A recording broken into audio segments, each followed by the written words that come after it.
जिनकी मानसिकता ही समाज में 2 भाइयों में, 2 समुदाय में नफ़रत फैलाने की हो, तो कम से कम हर दृष्टिकोण से उनको हतोत्साहित करना चाहिए नहीं कि करना मेरे चाहिए। आपको इस भाषा में कहना चाहिए ना कि जहाँ हमारी सरकारें होती हैं, वहाँ इन चैनलों की भाषा ठीक होती है, क्योंकि इन चैनलों को पैसा लेना होता है। ये ये एक रूप होता है ना। मोदी जी कहते हैं कि राजस्थान में खड़गे जी की फ़ोटो ही नहीं होती है, एक दलित का बेटा है, उसको आप पीछे कर देते हैं, हर जगह सिर्फ़ राहुल गांधी नज़र आते हैं। मोदी जी कमाल करते हैं आप। बिल्किस बानो का फैसला आया। कांग्रेस को लगता है कि ये फैसला देश के लोकतंत्र के लिए एक अहम मुद्दा रखेगा। किसी की जात और मजहब और धर्म देखकर आप तय करोगे कि उसके साथ अपराध हुआ है या नहीं हुआ है, या उसके अपराधी को सजा मिलनी चाहिए या नहीं मिलनी चाहिए। इससे ज्यादा शर्मनाक बात और क्या हो सकती है संजय जी। देखिए पवन जी, गलत तो तब हो गया था जब आपने अदालत के फैसले का सम्मान नहीं किया था शाह बानो केस में। उसकी नज़ीर आज भी दी जाती है।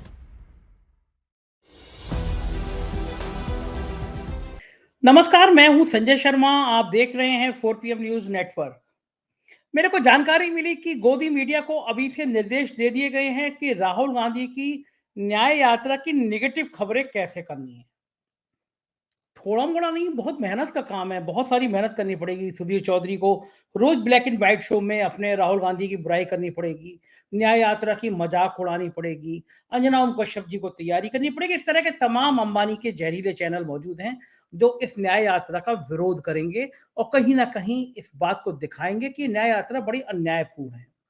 अब बड़ा सवाल ये है कि जब कांग्रेस को पता है कि गोदी मीडिया के चैनल राहुल गांधी की इस न्याय यात्रा को नहीं दिखाएँगे, तो फिर कांग्रेस के पास प्लान क्या है? कांग्रेस कौन-सी तैयारी कर रही है कि वो अपनी न्याय यात्रा की बात, न्याय यात्रा का संदेश आम आदमी तक पहुंचा दे? तो मैं इन सारे सवालों को जानने के लिए पवन खेड़ा जी के पास ले चलूँगा आपको आज।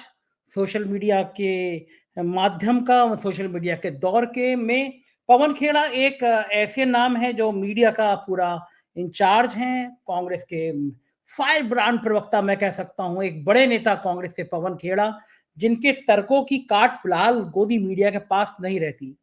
और पवन खेड़ा ने 1-2 बार नहीं, कई बार ऐसा हुआ कि गोदी मीडिया के चैनलों पे जाकर उन तमाम एंकरों को आईना दिखाया है जो नफ़रत की दुकान खोलना चाहते थे। तो आज मैं पवन खेड़ा के पास आपको लेके चलूँगा, तमाम मुद्दों पे बात करूँगा, पूछूँगा कि नोएडा चैनल से निपटने का इंतज़ाम क्या है कांग्रेस के पास? और जानने की कोशिश करूँगा कि आखिर कौन-सी रणनीति है जिसके संग इंडिया गठबंधन के सहयोगी खुश होके कांग्रेस के साथ आ जाएँगे, या ऐसी कौन-सी बात है जो अभी तक इंडिया गठबंधन के साथियों को चुभ रही है? तमाम मुद्दों पर बहुत बेबाक बातचीत है। मैं चाहूँगा कि आप इस इंटरव्यू को पूरा सुनें और अपनी कमेंट, अपने राय से मुझे ज़रूर अवगत कराएँ। चैनल को सब्सक्राइब भी करें, जॉइन भी करें। चलते हैं सीधे पवन खेड़ा जी के पास। स्वागत है पवन जी 4 पीएम में आपका, और मैं आपको इसलिए धन्यवाद दे रहा हूँ कि आप इस समय महत्वपूर्ण समय है आपका, आपकी महत्वपूर्ण यात्रा शुरू हो रही है। लेकिन बड़ा सवाल ये उठ रहा है कि जिस समय देश में 2-3 महीने बाद चुनाव हैं, तो चुनाव की रैलियां या गठबंधन के साथियों के साथ सीट शेयरिंग नहीं हो पा रही है, अभी तक तय नहीं हो पा रहा, और राहुल गांधी जी यात्रा शुरू कर रहे हैं, तो आप सबका फोकस उधर चला जाएगा। तो पहले क्या साथियों के साथ सीट शेयरिंग की बात नहीं की जानी चाहिए थी इस यात्रा से निकलने से पहले? संजय भाई, वो प्रक्रिया अलग है। वो प्रक्रिया चल रही है। रोज आप भी खबरें दिखाते हो, देख भी रहे हो, सुन रहे हो कि कैसे कमिटियों की आपस में मीटिंग चल रही है, कैसे अलग अलग दलों से हमारी जो कमिटी है अलायंस की, उसकी मीटिंग चल रही है। तो एक बड़ी और एक पुरानी पार्टी में प्रक्रियाएं होती हैं, में स्ट्रक्चर होता है। सबको ज़िम्मेदारियाँ दी गई होती हैं, तो सब अपनी-अपनी ज़िम्मेदारियाँ निभा रहे हैं। और ऐसा नहीं है कि राहुल जी की यात्रा में तमाम कमिटियों के तमाम सदस्य अगले 2 ढाई महीने तक उनके साथ यात्रा में रहेंगे, ऐसा नहीं है। जिसको जो काम दिया गया है, वो काम बखूबी निभाएगा। इस यात्रा के जरिए आप 2024 का निशाना साध रहे होंगे, ये तो बिल्कुल तय बात है। लेकिन क्या लग रहा है आपको, इस यात्रा से कौन सी बेहतर उम्मीद नजर आ रही है 2024 के लिए? संजय जी, मैं इसको इस तरह से नहीं देखूँगा कि ये 2024 की कोई प्रचार की यात्रा है, नहीं, ऐसा नहीं है। आप खुद अ, एक गवाह हैं। इतिहास में आपका नाम एक गवाह के तौर पे दर्ज होगा। जिस दौर से हम गुज़र रहे हैं, उस दौर में मेनस्ट्रीम मीडिया की क्या परिस्थिति है। जो मुद्दे हम उठाना चाहते हैं, जो मुद्दे देश सुनना चाहता है मीडिया में, वो आप जैसे यूट्यूबर्स तो जरूर दिखा रहे हैं, डिजिटल स्पेस में दिख रहे हैं, लेकिन मेन स्ट्रीम जिसको, अब मुझे लगता है अब उसको मेन स्ट्रीम कहना बंद कर देना चाहिए लेकिन जो चैनल्स हैं उसमें वो मुद्दे नहीं दिखते, सुनाई नहीं देते। ऐसे में संवाद को फिर से स्थापित करना, नैरेटिव को फिर से स्थापित करना, उसके लिए ये यात्रा है। ये यात्रा चुनावों से कहीं अलग, कहीं हटकर, कहीं बढ़कर मैं मानता हूं इसको। पवन जी, आपको तो मीडिया के सब लोगों से रोज रूबरू होना ही पड़ता है। हम आपको रोज टीवी में बहुत बढ़िया बहस करते हुए भी देखते हैं। लेकिन एक बड़ा सवाल ये है कि जब आप ये तय करते हैं कि ये 11 लोग, हम इंडिया गठबंधन इन 11 लोगों के साथ बात नहीं करेगा, आपके सहयोगी दल तैयार हो जाते हैं, लेकिन आपके मुख्यमंत्री पद के प्रत्याशी एक उनमें से एक एंकर को हेलीकॉप्टर में बिठा के घूमते हुए नजर आते हैं। तो फिर ये संदेश आता है कि भाई आपके ही लोग गलती कर रहे हैं, तो सहयोगी दलों की गलती क्या है? कभी कभी चुनाव की ऊहापोह में गलतियां हो जाती हैं। मैं उसको कोई जानबूझकर किया गया नहीं मानता। चुनाव के वक्त जो प्रेशर्स होते हैं नेता के ऊपर, उसके दिमाग पर, इतने हजार तरह के विचार होते हैं, हजार तरह के दबाव होते हैं, कॉल्स आ रहे हैं, लोगों से मिलना है, ऐसे में कई बार ये ऊंच नीच हो जाती है। मैं नहीं समझता कि ये कोई जानबूझकर की गई गलती है। अच्छा पवन जी, एक बात बताइए, आप भी जानते हैं कि कुछ चैनल ऐसे हैं जिनकी रोजी रोटी सिर्फ हिंदू मुसलमान के फसाद खड़े करने पर चलती है। मैं तो खास तौर से अंबानी जी के चैनल की बात कर रहा हूँ। इस तरह के तमाम, और नाम लेना ठीक नहीं है, तमाम चैनल ऐसे हैं। तो फिर आप लोग क्यों जाते हैं उन चैनलों पर? आपको पता है कि आप वहां जाएंगे, वो एक उनका एंकर होगा जो पूरा बीजेपी का समर्थक हो, मन में तन में धन में समर्थक होगा, एक राजनीतिक विश्लेषक होगा जो संघ का आदमी होगा, एक और संघ के विचारक होंगे। तो फिर कांग्रेस वहां क्यों करने जाती है? मतलब आप लोग क्यों हिम्मत नहीं कर पा रहे कि इन लोगों को भाई कह दें कि ये लोग जो हैं ये सांप्रदायिक आधार पे समाज को बांटना चाहते हैं, जिन जो गोदी मीडिया शब्द चलन में आ गया। कांग्रेस हिम्मत क्यों नहीं दिखा पाती है बिल्कुल बिल्कुल ही परमानेंट बैकआउट करने का ऐसे चैनलों दो तीन इसमें बिंदु हैं संजय जी। संघ में विचारक नहीं होते, संघ में सिर्फ प्रचारक होते हैं संघ में में? विचारक तो एक अफवाह है लेकिन कुछ ऐसे मुद्दे हैं जिन पर हम अपने प्रवक्ता नहीं भेजते। हम हाथ जोड़कर बोल देते हैं, साहब इन मुद्दों पर हम नहीं जुड़ना चाहते। आजकल एक मुद्दा बिना बात के मुद्दा बनाने की चेष्टा की जा रही है। अयोध्या कोई मुद्दा नहीं है, अदालत ने निर्णय दिया, मुद्दा समाप्त हुआ, लेकिन उसको एक हवा भरने की कोशिश की जा रही। हम अपने प्रवक्ता ऐसे शोज में भेज ही नहीं रहे, कोई चैनल चलाए हम नहीं भेज रहे। लेकिन इसमें एक और मुद्दा आता है। हमारे ही कुछ लोग कहते हैं कि साहब हमारी आवाज वहां सुनाई नहीं दे रही, वहां एक तरफा बात चल रही है, तो हमें भी जाकर अपनी आवाज दर्ज करानी चाहिए, अपना अपना पॉइंट ऑफ व्यू जरूर बताना चाहिए। तो ये मन में आता है कई बार कि भाई ये बात भी सही है। एक ही विचारधारा के लोग बैठे हैं, एंकर भी वही बात, मिले सुर मेरा तुम्हारा चल रहा है, और हमारी बात हो ही नहीं रही। तो देश में तो संदेश यही जा रहा है कि साहब अब यही विचारधारा है फाइनल, और कुछ बचा नहीं। तो वो मन में रहता है कि साहब हमारी आवाज भी वहां जानी चाहिए। लेकिन फिर भी कुछ मुद्दों पर हम कोई समझौता नहीं करते, वहां हम नहीं भेजते। लेकिन पवन जी, इसके इतर भी दूसरी बात है कि जो ये जहरीले चैनल हैं, मेन काम उनका आर्थिक होता है, क्योंकि वो अर्थ से ही फलते फूलते हैं। और जहां कांग्रेस की राज्यों की सरकार थी पिछले दोनों, खास तौर से छत्तीसगढ़ का, ऐसे लोगों ने, एक इंटेलेक्चुअल लॉबी ने विरोध किया था कि छत्तीसगढ़ के तत्कालीन मुख्यमंत्री उनके कार्यक्रम में जा रहे थे, उन्हें करोड़ों रुपए के फंड दे रहे थे। तो कम से कम जहां कांग्रेस की सरकारें हैं, वहाँ वो तो उनको तो तय करना चाहिए कि ये जो चैनल हैं, जो समाज में सिर्फ जहर बोने का काम कर रहे हैं, इनको कम से कम हम सरकारों के विज्ञापन नहीं देंगे। ये तो एक फैसला कांग्रेस को करना ही चाहिए ना। इसमें चर्चा हुई, अलायंस के दलों में भी आपस में इसमें आज भी चर्चा होती है इस मुद्दे पर। एक बार एक कॉन्सेंसस बन जाए, शायद इस दिशा में भी कदम उठाएं। लेकिन जिन चैनल्स की आप बात कर रहे हो, वो क्षेत्रीय स्तर पर अलग तरह से दिखते हैं। क्षेत्रीय स्तर पे वो जहर का काम नहीं करते, वहां वो एकदम निष्पक्ष पत्रकारिता करते हुए पाए जाते हैं। आप हैरान होंगे सुनकर, आपको मुस्कुरा भी रहे हैं आप, मैं देख रहा हूं। लेकिन वही चैनल राष्ट्रीय स्तर पे एकदम उनका रूप बदल जाता है, स्वरूप बदल जाता है, पता नहीं उनको क्या हो जाता है, कहां से किसका सुबह सुबह संदेश आता है। आप तो जानते हैं किसका संदेश आता है, पता नहीं क्या होता है। तो इसलिए हमारे मुख्यमंत्री ने कहा छत्तीसगढ़ वाले बघेल साहब ने कि साहब यहाँ ऐसा नहीं है, लेकिन फिर भी उन्होंने सम्मान किया अलायंस के जो निर्णय था उसका, और फिर वो नहीं गए उस कार्यक्रम में। नहीं कहते हो। लेकिन एक बात बताइए ना, आपको इस भाषा में कहना चाहिए ना कि जहां हमारी सरकारें होती हैं, वहां इन चैनलों की भाषा ठीक होती है, क्योंकि इन चैनलों को पैसा लेना होता है। ये ये एक रूप होता है ना, लेकिन कम से कम सैद्धांतिक रूप से क्या आप सहमत हैं कि ऐसे चैनलों को फलने-फूलने का मेरे को और कोई मतलब नहीं है, लेकिन मेरे कहने का मतलब ये है जिनकी मानसिकता ही समाज में 2 भाइयों में, 2 समुदाय में नफ़रत फैलाने की हो, तो कम से कम हर दृष्टिकोण से उनको हतोत्साहित करना चाहिए नहीं कि करना मेरे चाहिए, वो मानसिकता है, वो मजबूरी है, वो आर्थिक दृष्टि से कर रहे हैं, जिस भी कारण से कर रहे हैं, मुझे नहीं लगता कि इस तरह की अनुमति किसी भी सरकार को देनी चाहिए कि समाज में कोई ज़हर फैला रहा हो, तो संविधान के भी खिलाफ है ये बात तो। और गैर कानूनी भी है। लेकिन बिल्कुल आपकी बात से मैं सहमत हूँ, मेरी निजी राय तो यही है।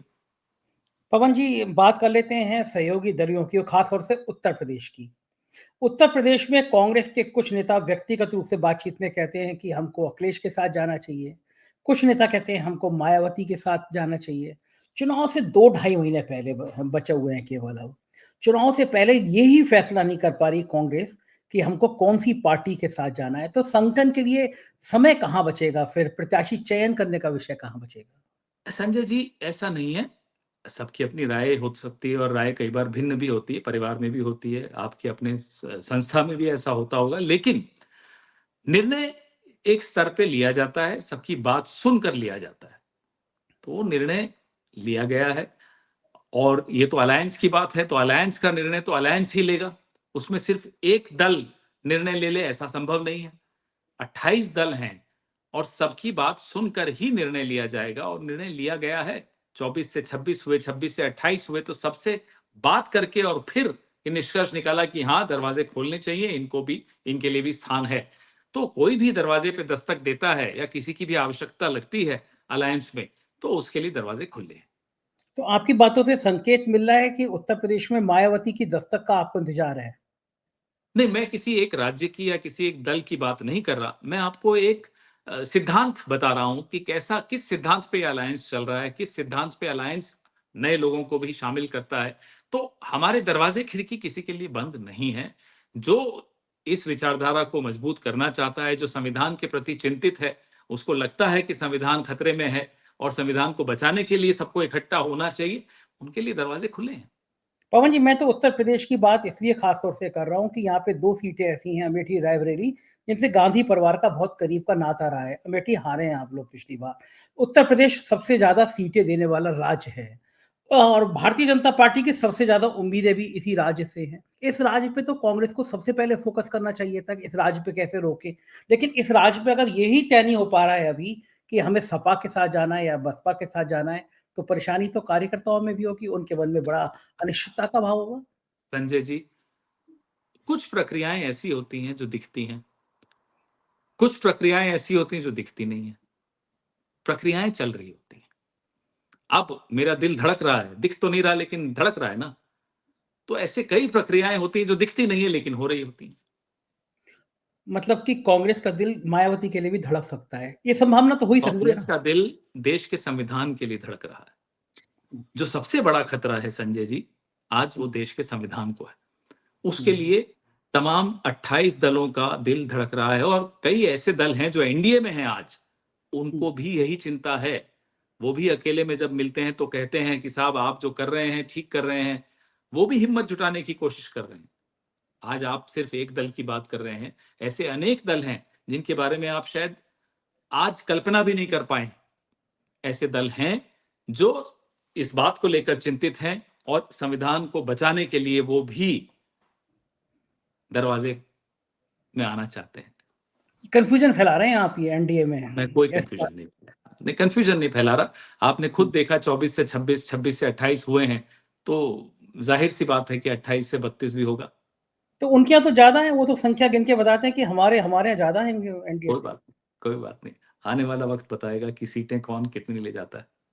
अच्छा पवन जी, ये जो 5 राज्यों के चुनाव है, उससे मध्य प्रदेश, राजस्थान, छत्तीसगढ़, इसके बाद कांग्रेस थोड़ी मायूस सी लगती है। मतलब लोग कहते हैं कि कांग्रेस को उम्मीद नहीं थी कि इस हद तक नतीजे खराब आएंगे। नहीं, ये बात सही है। ये नहीं सोचा था कि हार होगी, विशेष तौर पे छत्तीसगढ़, मध्य प्रदेश में, और राजस्थान लग रहा था कि हमारा अ, ठीक रहेगा, अ, और ठीक रहा भी, और अच्छा हो सकता था, इसमें कोई शक की बात नहीं है।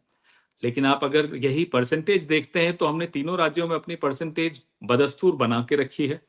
आज भी 40 से 41% लोग हिंदी पट्टी में कांग्रेस के साथ हैं। हमारी प्रबंधन में कहीं कोई चूक रही, वो सब अलग मुद्दे हैं, उन मुद्दों पर भी चर्चा भीतर होती रहती है।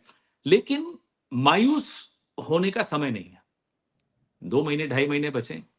अब अगर हम ये विलासिता है, मायूसी, इस विलासिता का समय मुझे नहीं लगता हम में से किसी के पास भी है। लेकिन पवन जी, आपकी बात तो सही है, विलासिता का समय तो नहीं है, लेकिन सभी लोग मानते हैं कि इंडिया गठबंधन को मूर्त रूप आने में देरी करी आप लोगों ने। जो फैसले पहले हो जाने चाहिए थे, जो न्यूनतम साझा कार्यक्रम जारी हो जाना चाहिए था, जो आइडियोलॉजी जारी हो जानी चाहिए थी, कांग्रेस उसमें पिछड़ती हुई नजर आ रही है। भारतीय जनता पार्टी के लोगों के एक एक पार्लियामेंट में चिन्हित हो गए, प्रवास शुरू हो गए, प्लानिंग शुरू हो गई, और अभी हम लोग विचार कर रहे हैं कि कौन सा पंजाब में किसके संग जाना है, दिल्ली में किसके संग जाना है, उत्तर प्रदेश में किसके संग जाना है, कब तक संजय फाइनल भाई, कर दें? संजय जी, खरगोश और कछुए की कहानी तो आपने सुनी होगी। दौड़ने हम्म। दीजिए इनको। आप जो बात कर रहे हैं वो 90 के दशक की राजनीति की बात कर रहे हैं, 2010 के दशक की राजनीति की बात कर रहे हैं। अब राजनीति का स्वरूप बहुत बदल चुका है। ऐसा नहीं है कि साहब आप कॉमन मिनिमम प्रोग्राम आज से 6 महीने पहले बन जाता तो अच्छा रहता। आज लोगों के पास माइंड स्पेस, लोगों का अटेंशन स्पैन इतना कम होता जा रहा है, हम सबका, आपका, मेरा, सबका कम होता जा रहा है। तो परसों क्या हुआ, परसों क्या हेडलाइन थी, वो लोगों को याद नहीं, क्योंकि इतनी इवेंट्स मैनेजमेंट होती है, इतनी हेडलाइन मैनेजमेंट होती है कि परसों की तो बात बहुत पुरानी लगती है। तो सही वक्त पर कॉमन मिनिमम प्रोग्राम भी दिखाई देगा आपको, हमारा मैनिफेस्टो की पूरी एक्सरसाइज चल रही है। सही वक्त पर सही निर्णय और सही फैसले आपको दिखाई देंगे। पवन जी, बात ये भी चल रही है कि इंडिया गठबंधन में प्रधानमंत्री का प्रत्याशी अभी से घोषित होना चाहिए, ये बात चल रही है। क्या संयोजक की तरह के प्रत्याशी प्रधानमंत्री का घोषित हो सकता है? संजय जी, ये सारे निर्णय कोई एक दल इस अलायंस का नहीं ले सकता। अलायंस का मतलब ही ये होता है, एक अलायंस का धर्म होता है, गठबंधन का धर्म होता है, आप मुझसे अच्छी तरह समझते हैं, ज्यादा समझते हैं। तो गठबंधन का धर्म यही है कि सब मिलकर सलाह मशविरा करके एक आम सहमति बनाए, कोई भी निर्णय हो, वो कॉमन मिनिमम प्रोग्राम हो या जो आप बात कह रहे हैं वो हो। इन तमाम निर्णयों को लेने की क्षमता सबको मिलकर लेने की है। ऐसा नहीं है कि कोई एक व्यक्ति, कोई एक दल कोई निर्णय ले सकता है। मोदी जी कहते हैं कि राजस्थान में खड़गे जी की फोटो ही नहीं होती है, एक दलित का बेटा है, उसको आप पीछे कर देते हैं, हर जगह सिर्फ राहुल गांधी नजर आते हैं। मोदी जी कमाल करते हैं। अभी तो आज तो राजस्थान में ये बाई इलेक्शन आ रहे हैं, अब भी ऐसी ऐसी बातें करते हैं। हमने देखा पार्लियामेंट का, नए पार्लियामेंट की बिल्डिंग का उद्घाटन हुआ, कहाँ थी राष्ट्रपति महोदया? क्यों नहीं बुलाया था उन्हें? क्योंकि वो आदिवासी हैं। कई बार ऐसा हमने देखा, कैसे राष्ट्रपति महोदया को नजरअंदाज किया जाता है। क्यों किया जाता है, हम भी जानना चाहते हैं। पवन जी, लेकिन लोगों का यह भी मानना है कि जो ज्वलंत मुद्दे हैं, आपकी सरकार में सिलेंडर थोड़ा सा महंगा हो जाता था, सड़कें ही केवल सिलेंडर ही सिलेंडर नेताओं के संग बीजेपी की नजर आती थी। आप लोग संघर्ष करने में थोड़ा पीछे रहते हैं, बीजेपी की तरह आप लोग सड़क पे नहीं आते, थोड़ी सुविधा भोगी हो गई है कांग्रेस, लोग कहते हैं ऐसा। मैं बाकी तो नहीं जानता, लेकिन मैं अपने नेता की बात जरूर करूंगा। पिछले 10 साल में तमाम ज्वलंत मुद्दों पर राहुल गांधी सड़क पर दिखे, लेकिन एक चीज जो मैं बहुत बार बार दोहराता हूं और मैं मानता हूं, दिल से मानता हूं, बिना मीडिया के विपक्ष अनाथ होता है। कांग्रेस पार्टी की किस्मत खराब है कि हम एज विपक्ष अनाथ हैं, हमारे साथ मीडिया का साथ नहीं हुआ। आज कहीं चर्चा चल रही थी कि साहब, आपकी जब सरकार थी तो अन्ना आंदोलन हुआ, भले आरएसएस ने किया हो, लेकिन किसी ने तो करवाया ना। आप तो कोई आंदोलन भी नहीं करवाते। हमने कहा नहीं, मान लेते हैं, चलिए नहीं कराते, लेकिन जो आंदोलन स्वतः हुआ किसानों का आंदोलन हुआ, उनको खालिस्तानी बता दिया गया। बेटियों का आंदोलन हुआ, पहलवान बालिकाओं का, उन पर तरह तरह के लांछन लगाए गए। तो एक मीडिया की जिम्मेदारी जो है वो बनती है, और उसमें मुझे लगता है मीडिया को भी अब कुछ आगे बढ़कर बोलना चाहिए कि हाँ साहब, ये गलत हो रहा है इस देश में। मैं आज आपको उदाहरण देता हूं। जुलाई 11 को, पिछले साल, जब बिल्किस बानो के हत्यारों की रिहाई हुई, समय से पूर्व रिहाई हुई, दिन में 10-10 डिबेट्स उस पे हुई। आरएसएस के लोग भी बैठे, उसका बचाव भी किया इस निर्णय का। आज मैं चेयरमैन हूं मीडिया डिपार्टमेंट का, रोज डिबेट्स की लिस्ट मेरे सामने आती है। मैंने तैयारी भी करी थी कि आज अपने प्रवक्ताओं को ये पॉइंट्स दूंगा। एक डिबेट नहीं हुई बिल्किस बानो पर, एक डिबेट नहीं हुई। सांप सूंघ गया पूरे नोएडा के चैनल्स का। क्यों? मैं ये सवाल का जवाब ढूंढ रहा हूं, क्यों ऐसा क्यों हुआ कि आज जब सुप्रीम कोर्ट ने एक बहुत अच्छा निर्णय लिया तो कोई चैनल उस पर डिबेट करने को तैयार नहीं है। बैठाते भारतीय जनता पार्टी वालों को, बैठाते तथाकथित विचारकों को और प्रचारकों को, करते उनसे दो दो हाथ, हम भी करते, बात करते उनसे, हम भी उनको आईना दिखाते। हमें मौका ही नहीं दिया जाता। मैं तो आपको बहुत योग्य समझता हूँ पवन जी, लेकिन मैं आज बड़ा हैरान हूँ, आपने सोच कैसे लिया कि बिल्किस बानो पे कोई गोदी मीडिया के चैनल पर डिबेट करा सकता है? फिर हरेन जोशी जी की आप नौकरी खतरे में डलवा देते हैं, अगर आप इस पे डिबेट डिबेट कराते हैं, उन बेचारों को ठीक रहना है बोल ना रहे है, हैं आप, ठीक तो बोल रहे ये हैं आप। सब है। लेकिन दूसरी बात, एक गंभीर बात, बिल्किस बानो का फैसला आया, कांग्रेस को लगता है कि ये फैसला देश के लोकतंत्र के लिए एक अहम मुद्दा रखेगा, इसलिए मैं सवाल कर रहा हूँ कि आम तौर पे विपक्ष अब बीजेपी और संघ के जाल में फंस गया है कि वो मुसलमान शब्द से बचता है। उसको लगता है कि अगर हम मुसलमान कहेंगे, मुसलमान शब्द कहेंगे, तो हिंदू पॉलिटिक्स हमसे नाराज हो जाएगी। ये जो मकर जाल फैलाया है, मुझे लगता है बहुत सारे दल मैं देख रहा हूँ, वो अब डर गए हैं, बीजेपी की पिच में आना नहीं चाहते हैं। क्या बिल्किस बानो के इस फैसले पे कांग्रेस ने प्रेस कॉन्फ्रेंस की आज? जी की, आज ना केवल प्रेस कॉन्फ्रेंस की, फैसला आते ही हम्म, मैंने तुरंत अपना एक वक्तव्य जारी किया। उसके बाद हमारी अभिषेक सिंघवी जी और अलका लांबा जी ने प्रेस कॉन्फ्रेंस की। हम्म, मैं आपको इतना भी याद दिला दूं, जब पिछली जुलाई में जब ये निर्णय हुआ था, हम्म। अहमदाबाद जाकर मैंने गिरफ्तारी दी थी। नवरंगपुरा थाने में मुझे रखा गया था। अच्छा, तो ये नहीं पता था मुझे। मुझे नहीं लगता कि कांग्रेस में इस तरह का कोई संशय है, क्योंकि हम जो बात कर रहे हैं वो संविधान सम्मत बात कर रहे हैं। वो हिंदू या मुसलमान की बात नहीं कर रहे। अपराधी का धर्म देखने लग जाएं, या जिसके खिलाफ अपराध हुआ है उसका मजहब देखने लग जाएं, तो संविधान कहां रहा? भारत का संविधान धर्म और मजहब देख के सजा नहीं देता। ये अजीब सी डिबेट शुरू हो गई है, ये कठुआ से शुरू हुई है, और पहली बार कठुआ में ये देखा गया कि बलात्कारियों के साथ भारतीय जनता पार्टी सड़क पर आकर खड़ी हुई। फिर बिल्किस बानो के जब अपराधी बाहर हुए, उनका माल्यार्पण हुआ, उनको मंच पे बैठाया गया, उनको सम्मानित किया गया। ये इस देश के लिए बहुत बहुत बहुत खतरनाक उदाहरण बनाए जा रहे हैं। ये अच्छी बात नहीं। सुप्रीम कोर्ट के इस फैसले से लोकतंत्र के क्या सबक निकलते हैं? एक फैसला में ये भी जिक्र आया कि सुप्रीम कोर्ट के सामने गलत तथ्यों को पेश किया गया, धोखाधड़ी टाइप की गई। सुप्रीम कोर्ट ने धोखाधड़ी करने वाले लोगों को दंडित नहीं किया। एक कदम और आगे बढ़ जाता तो और अच्छी बात थी बिल्कुल कि बढ़ना जिन चाहिए। संजय जी, आपको मैं भेजूंगा, कोई भी ऐसे अपराधी के खिलाफ जिसके खिलाफ केंद्रीय एजेंसीज ने जांच की हो, उसको इस तरह की राहत बिना केंद्र सरकार की मंजूरी के नहीं मिल सकती। कागज हैं, आज भी मैंने जारी किए हैं। गृह मंत्रालय ने मंजूरी दी थी, तब जाकर उन अपराधियों को राहत मिली। उम्मीद करते हैं कि एक कदम और न्यायपालिका आगे लेगी और जिम्मेदारी तय करेगी कि किसने बिल्किस बानो के अपराधियों को राहत दी, किसने फाइल पे साइन किए, किसकी मंजूरी से किए, ये कैसे हुआ। ये मुद्दा कांग्रेस क्या आगे आने वाले चुनाव में एक नजीर के तौर पे प्रस्तुत करेगी? अपने बिल्कुल करेगी, यात्रा में इसका जिक्र बिल्कुल होगा? करेगी, बिल्कुल करेगी, क्योंकि आज सुप्रीम कोर्ट की वजह से संविधान बाल बाल बच गया, नहीं तो संविधान वाकई वाकई खतरे में था। किसी की जात और मजहब और धर्म देखकर आप तय करोगे कि उसके साथ अपराध हुआ है या नहीं हुआ है, या उसके अपराधी को सजा मिलनी चाहिए या नहीं मिलनी चाहिए। इससे ज्यादा शर्मनाक बात और क्या हो सकती है संजय जी? ठीक बात है ये, और मैं सहमत हूँ इस बात से कि बिल्किस बानो से एक नज़ीर तय हुई। मैं कुछ और महत्वपूर्ण चीज़ें आपसे पूछना चाहता हूँ। आपको क्या लगता है इस चुनाव में 2 बातें मुख्य होंगी भारतीय जनता पार्टी की तरफ से।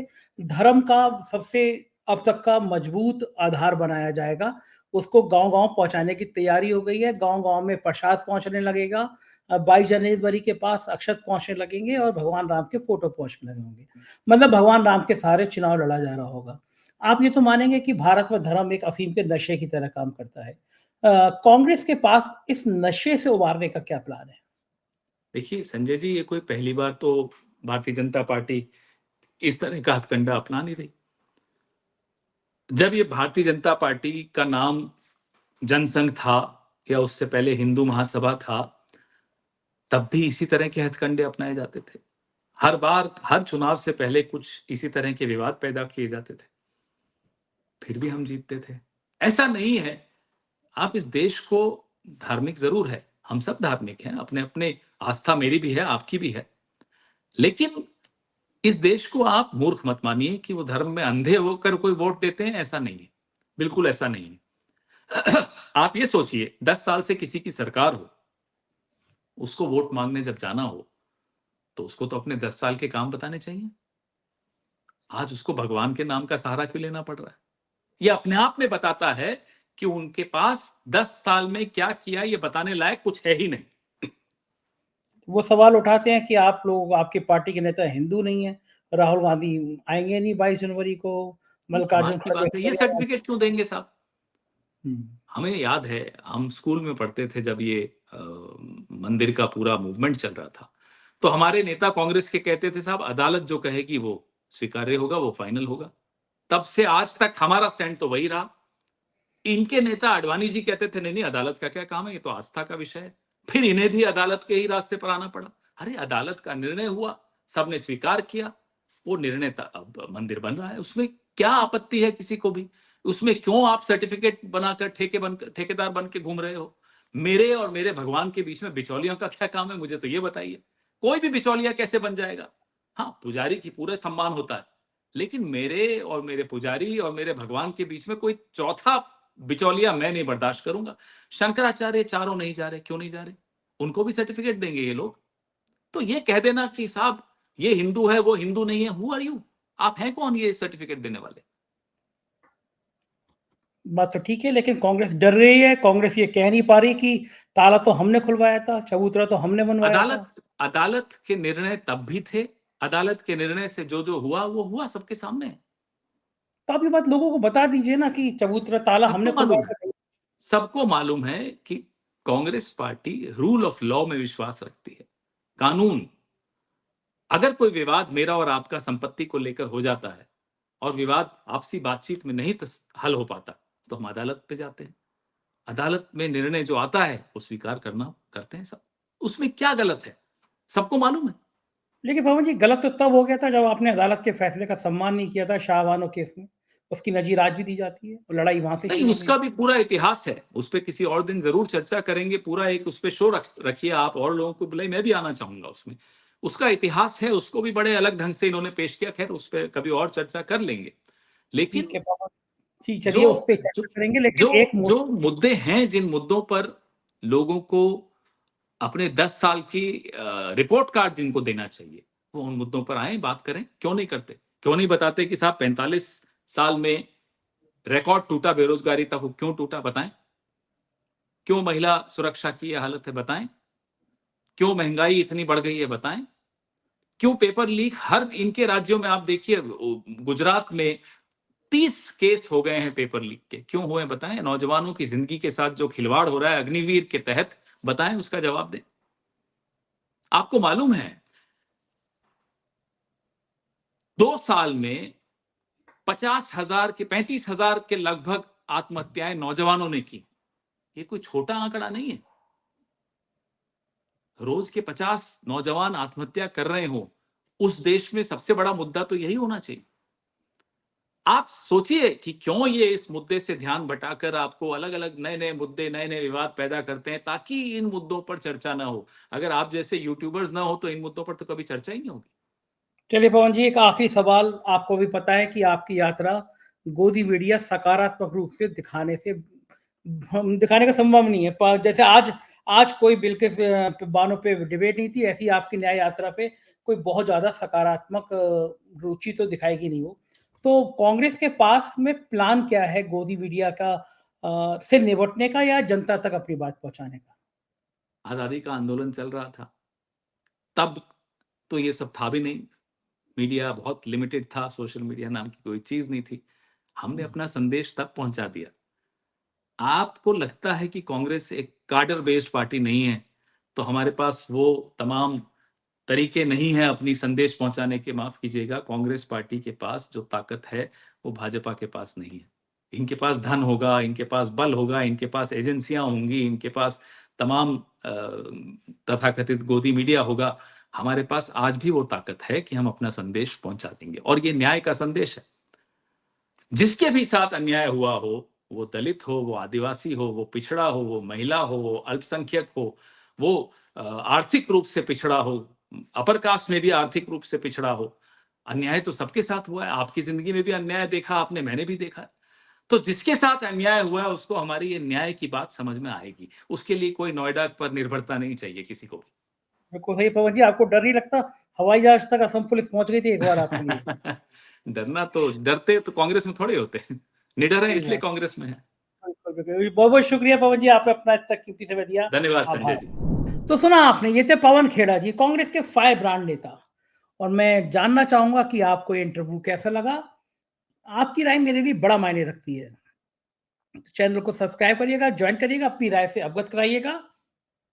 हमारे राज्यों के चैनल हैं 4 PM यूपी, बिहार, गुजरात, महाराष्ट्र, कर्नाटक, राजस्थान, मध्य प्रदेश और 4 PM बॉलीवुड।